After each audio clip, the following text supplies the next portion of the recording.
You know, our chair, Roxy, always says that I give difficult questions. No, True. I don't give easy questions either. I give challenging questions.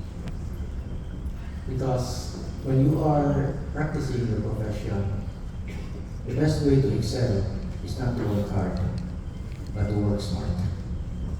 Critical thinking is the order of the day.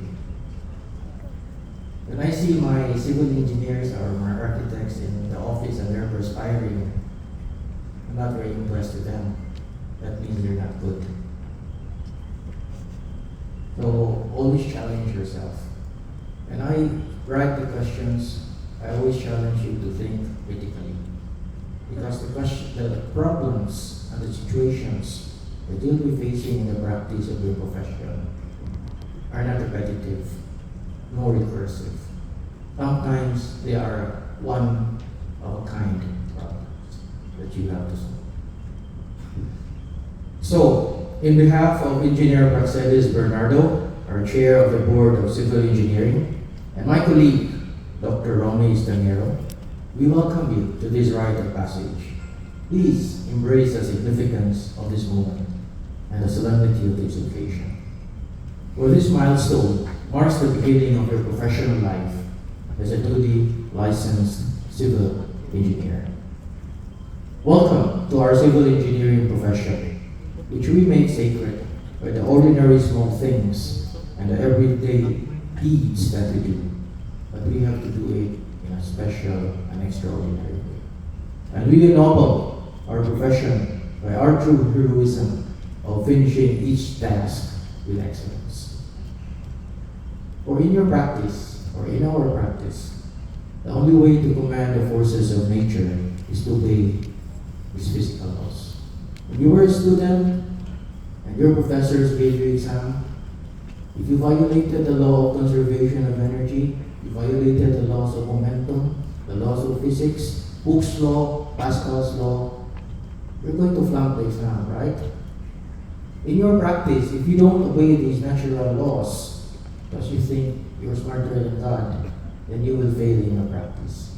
I can guarantee that 100%.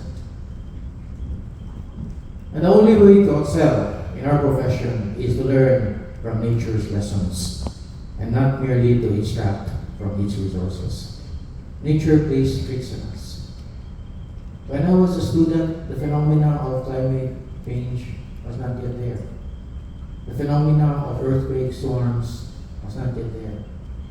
These are phenomena, that nature plays on us, and for us to actually learn from it. For at the end of the day, it is not the forces of nature that you conquer, but actually yourself. Thank you, my dearest parents. You are indeed the moving spirit and the caring heart of the how and why these young professionals came to be. You are the beacon and the guiding light, directing and nurturing them as they navigated through the bends and rigors of youth, all their requests for allowances, for tuition fees, all the white lies that they made. You are the recipient of all of that. And you navigated them through youth and academic life.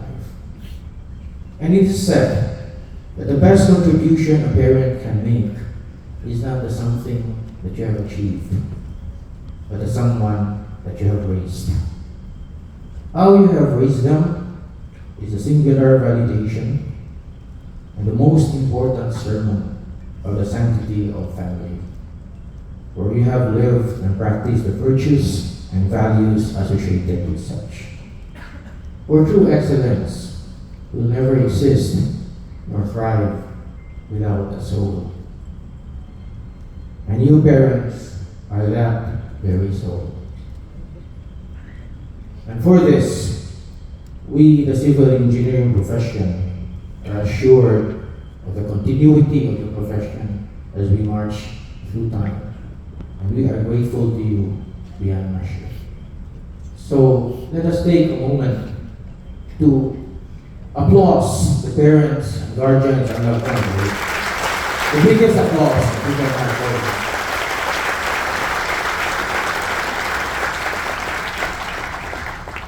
Maybe I'd also like to take this opportunity to thank my late father for forcing me to become a civil engineer.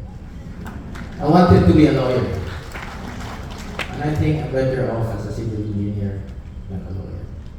And we come from very humble beginnings. My father grew up in Pasil, a family of 9. They lived, ate, and conversed in a 20 square meter residence. And I think the rest is history.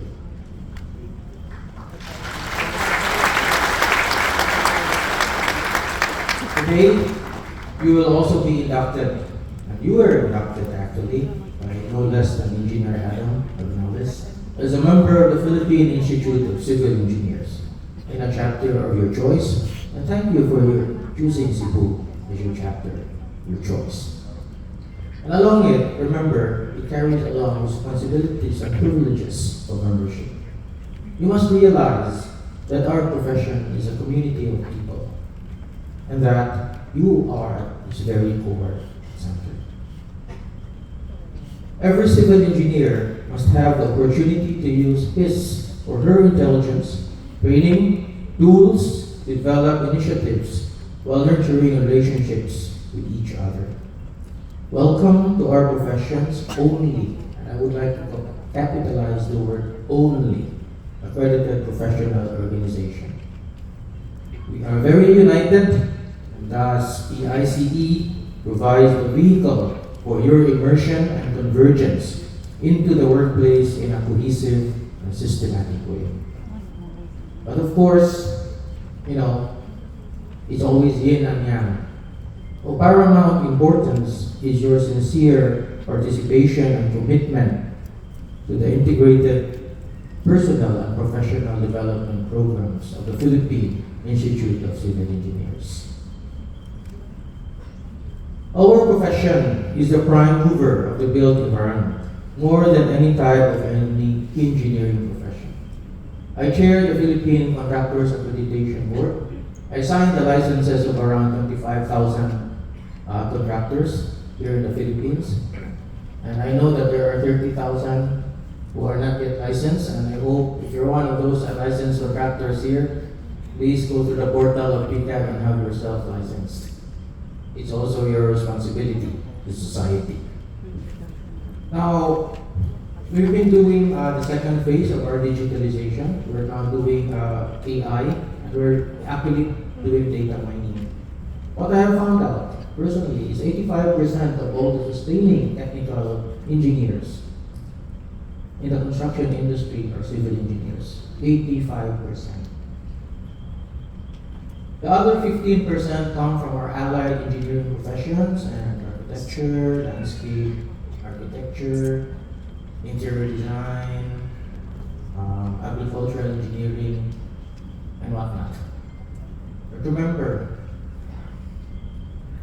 we civil engineers, we are the hand that rocks the cradle. And the hand that rocks the cradle is the hand that rocks the world. Be proud, but also be responsible. Okay. We have numbers. And remember, there is always safety. Numbers. As you map your future and chart your destiny, ascertain and discover your vocation, and not merely choose or elect an occupation. In fact, in the construction industry, if you do a statistic on what are the requirements of the construction companies, we have a dire shortage of professional civil engineers. So you're very much needed.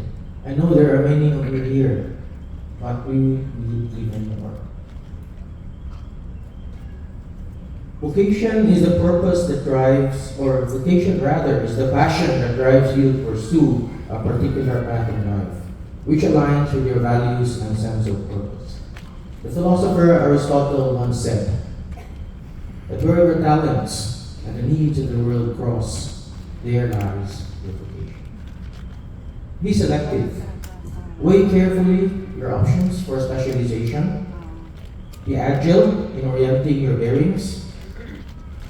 without compromising your taken path and go through the crossroads of life seamlessly with competencies enhanced by continuous professional development.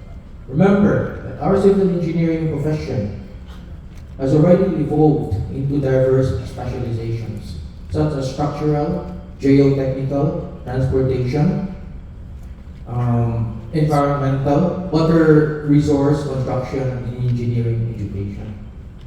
Gone are the days when engineers who had so many PRC licenses were the cream of the crop.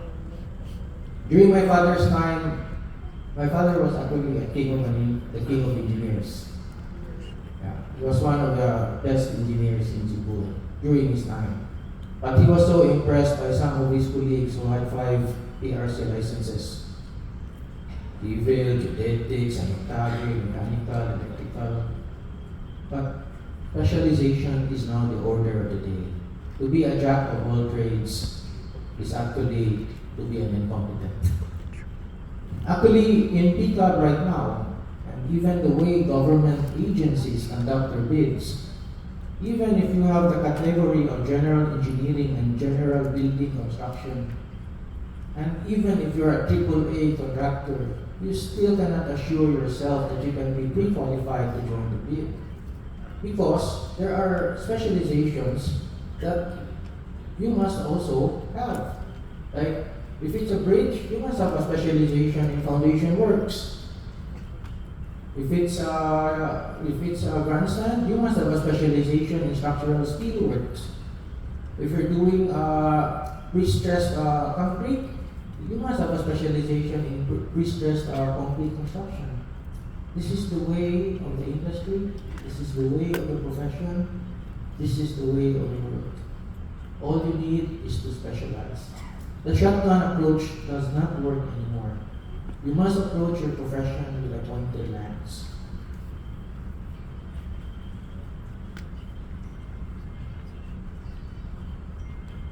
But what is very important is that you must enrich your practice by correct experience. To have experience of 30 years, 40 years, but with the wrong experience is not experience at all. And most importantly is to have integrity.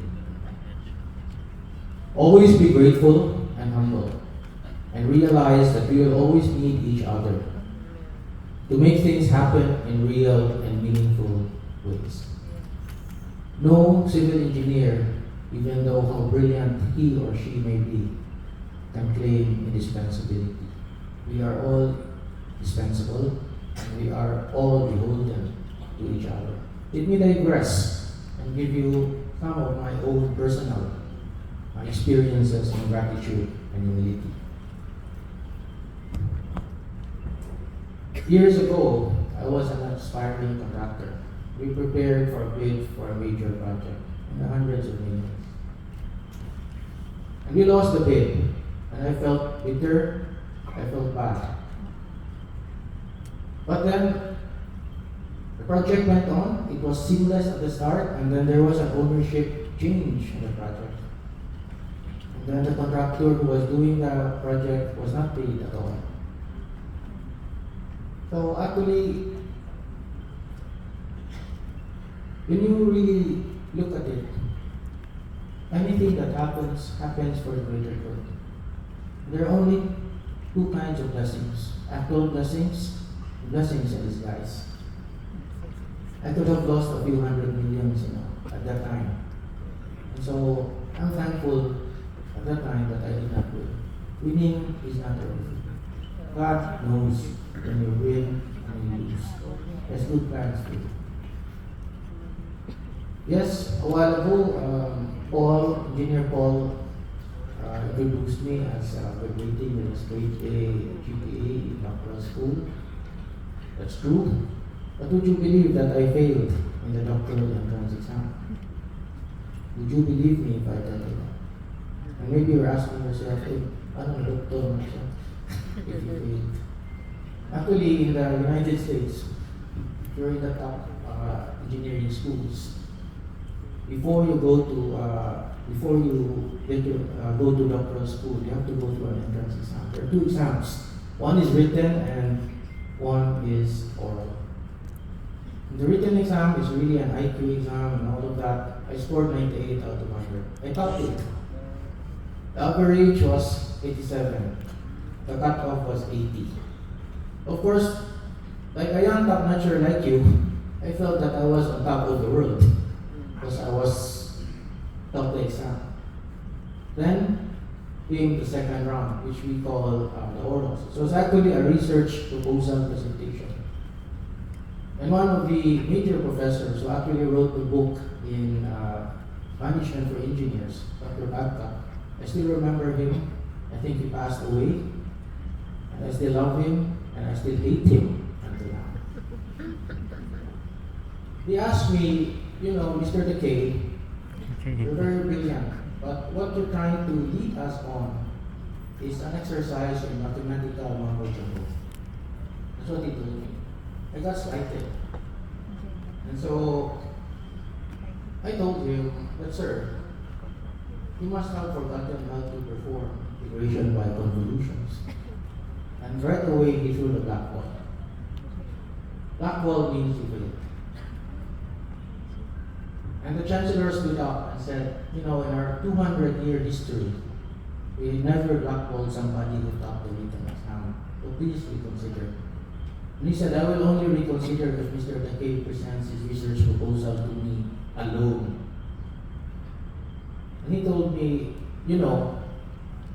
when we ask you to do research, we're actually asking you to carve out from the universe of ignorance so that there is something that you can add to the universe of knowledge.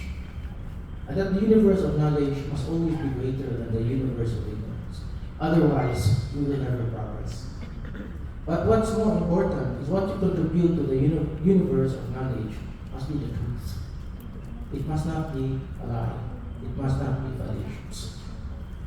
It must be something that is pure, truthful. And then I realized how right he was. And before he stood up and left, he told me, Mr. Dakay, you are very intelligent, you are very brilliant, but you are not wise. So, my dear friends, it's more important to be wise than to be brilliant. I learned that the hard way 30 years ago. So, as you lead and live your life forward, today's oath-taking rights will become a thing of the past and become part of your storehouse of memories. Today, you are investing in the memory of a solemn oath for you to be reminded and for you to abide and live by. It is our fervent hope and prayer that someday you will look back and understand the meaning and purpose of what your oath stands for, and that you stood by it faithfully with firmness and gratitude. We wish you success in all of your endeavors, and may you create memories that will never grow old and stories that will never grow thin, even with too much retelling. Congratulations and best wishes. Thank you.